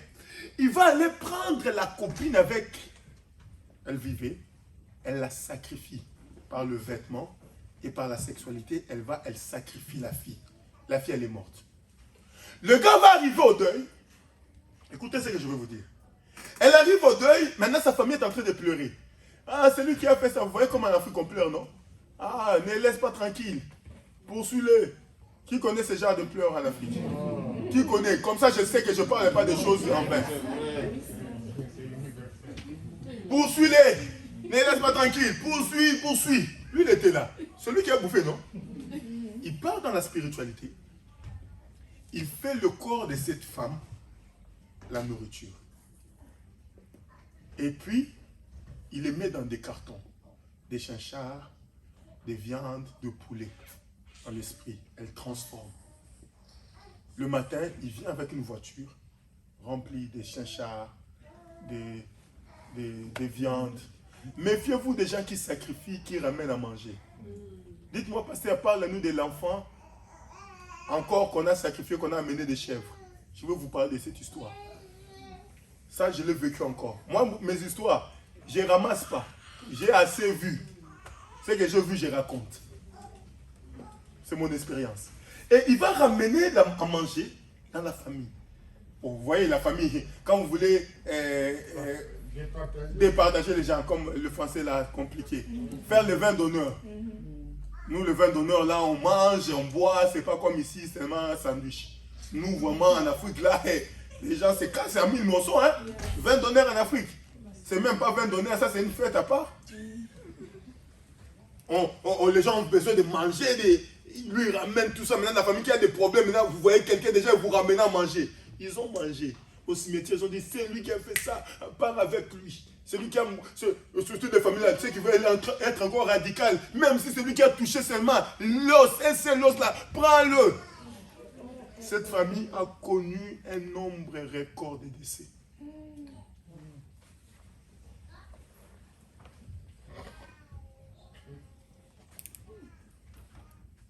Ils ont bouffé eux-mêmes ce qu'ils ont dit. Une fois encore, un jeune, 30 ans, je n'oublierai jamais cette histoire parce que c'est parmi les histoires marquantes de mon ministère et de ma vie chrétienne. On va aller prier pour ce jeune. Son père était dans les sciences terribles. Pendant qu'on prie, le Seigneur me fait voir un hélicoptère qui descend dans leur maison. Ils avaient une maison. Ça, c'est même pas une maison, ça, c'est un villa. Et je vois comme sur leur pelouse, l'hélicoptère qui vient, qui descend. Je vois 3 hommes habillés en noir qui descendent de l'hélicoptère. 3 hommes avec des grosses ceintures ici. Venir. Ils viennent pour entrer maintenant dans la chambre du garçon. Pouf, je me réveille. Pendant que je me réveille, le papa de l'enfant, sans notre présence dans la maison, il va quitter là où il était chez sa deuxième femme. Il vient à minuit nous chasser de la maison pour dire, ma maison, c'est pas une maison de prière, sortez. Pendant qu'il nous chassait, son fils était gravement malade, allongé. On sort. J'ai dit au pasteur qui nous accompagne, j'ai dit, regarde ce que le Seigneur m'a montré. Il m'a dit, H, là on est venu les chercher. Et puis ça coïncide avec le papa qui vient, qui nous chasse. Le lendemain, le fils meurt. Ça s'est passé à Kinshasa. Le jour où le fils meurt, le papa commande des chèvres à partir de Mbujimaï pour venir, que les gens vont manger dans le deuil. Ils ont ramené des chèvres de Mbujimaï, une autre ville. Ils ont payé l'avion. Pendant qu'à Kinshasa, il y avait des chèvres. Il y a même un endroit qu'on appelle Mariano, où on vend toutes sortes de chèvres que tu veux. Le papa fait venir des chèvres de Mbujimaï pour venir faire le vin d'honneur du deuil de son fils. La spiritualité existe. Qu'est-ce que tu as déjà mangé? Toi qui aimes manger là, toi quand tu trouves la nourriture là, tu vois que ta vie est finie là. Amen. Quand tu trouves la nourriture, tu vois que là ta vie est finie. Tu es même prêt à mettre des coups. Amen. Tu ne veux plus qu'on te dérange là. Quand tu es assis, toi, quand tu trouves la nourriture, tu t'assois seulement à côté de la table. Parce que tu ne veux pas qu'on bouge. Mais dis-toi, la nourriture peut être une porte où Satan rentre.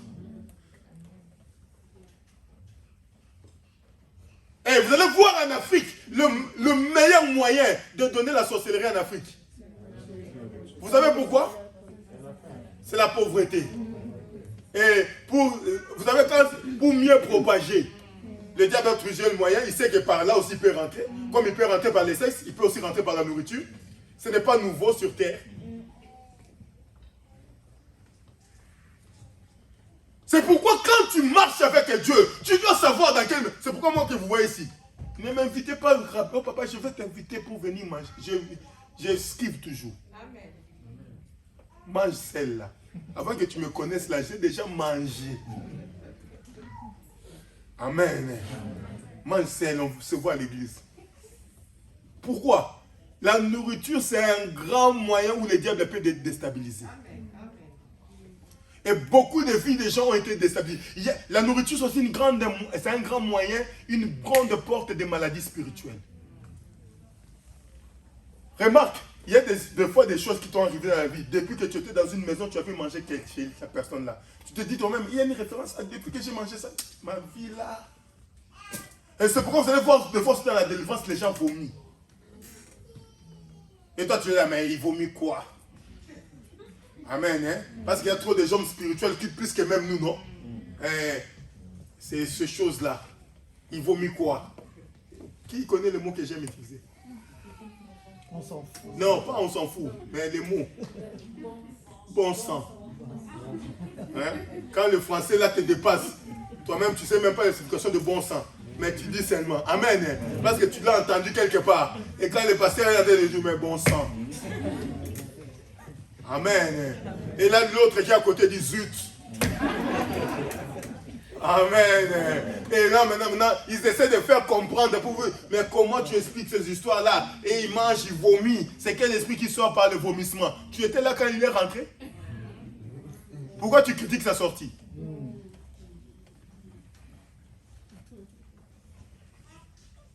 Qui a compris? Qui a compris? Qui a compris? Le vêtement contient ton ADN. Si le monde peut retrouver un homme par son ADN, l'esprit aussi peut te retrouver. Spirituellement, on a des ADN. Si on poursuit un criminel, regardez, qu'est-ce que les policiers font? Non. Quand quelqu'un qui fouille, par exemple, dans la forêt, qu'est-ce que les policiers font? Ah, on prend les chiens qui ne le connaissent pas. On les renifle seulement avec l'habit de la personne. On les lâche. Et vous allez voir, les chiens vont aller jusque là où il y a la personne. Ah, ça ne vous enseigne pas? Spirituellement, c'est comme ça. Même quand tu leur perds là, ils vont prendre seulement ton habit. Même si tu as quitté l'Afrique, tu es ici, et qu'ils te retrouvent plus dans les radars, ils vont prendre les chiens spirituels, on renifle. C'est pourquoi vous allez voir les vies de certaines personnes, quand ils ont fini en Europe, c'est comme s'ils étaient plus dans les radars. Tout marchait bien. Mais il y a un moment donné dans la vie, il y a eu un clic. Tout ne marche plus. Ça vous est jamais arrivé? Vous avez jamais entendu des histoires? Une fois, il y a quelqu'un qui m'appelle, me dit, pasteur, moi que tu vois là, j'avais des compagnies, j'avais de l'argent, j'avais tout ça. Mais au moment où je vous parle, tout est parti. C'est comme si, il me dit, depuis telle année, ma vie est en train de faire une chute libre. Pourquoi? Parce qu'à un moment donné, parce que dans la notion de la réclamation, on ne te réclame pas le jour où toi tu penses. On te réclame quand eux pensent à toi. C'est la différence. Toi, tu es là, tu fais ta vie. C'est eux qui vont se rendre compte, ils disent, mais tiens, oh, il est où Nancy? Il n'y a pas de Nancy ici, j'espère. Il est où Nancy? Ah, Nancy, il est où? Oh, on ne le voit pas, mais radar familial, on ne la voit pas, il est où? On prend les chiens, on a un habit, on renifle. Maintenant on dit, ah tiens, ah, elle est arrivée en Espagne. Oh, vous l'avez laissée, elle a même acheté la maison. Oh, depuis quand? Qui a permis à cette famille-là d'acheter la maison?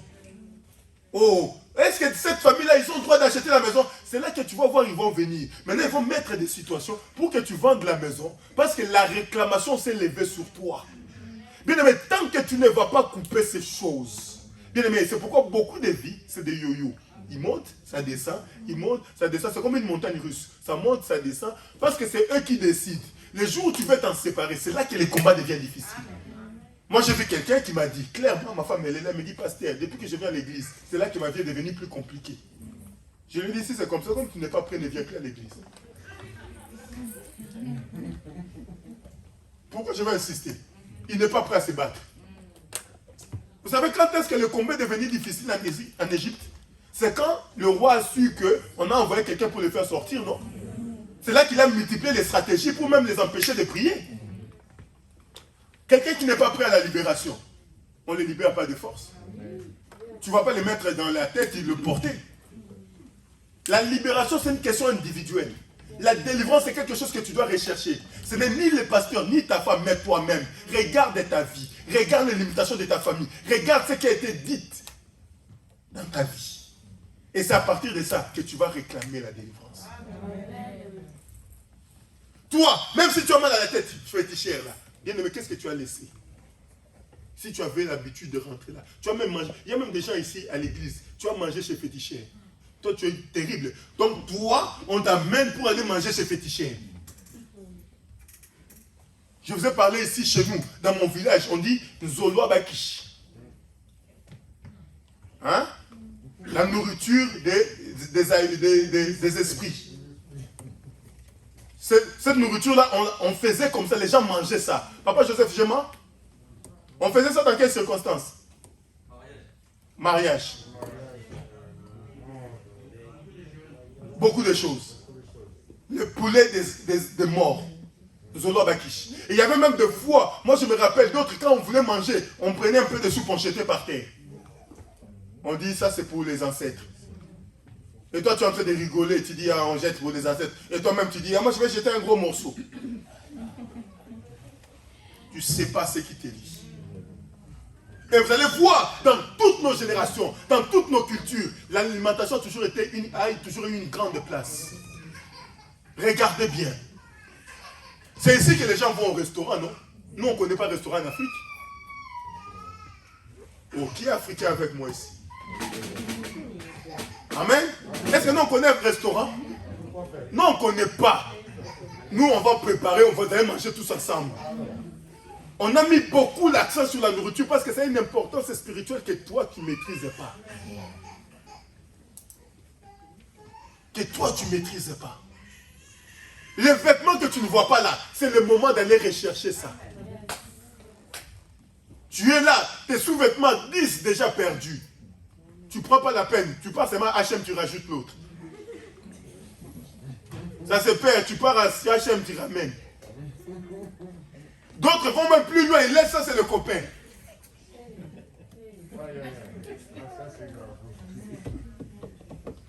Si tu as déjà laissé, va chercher. On dit, je suis jamais venu, on est séparés, mais rends-moi.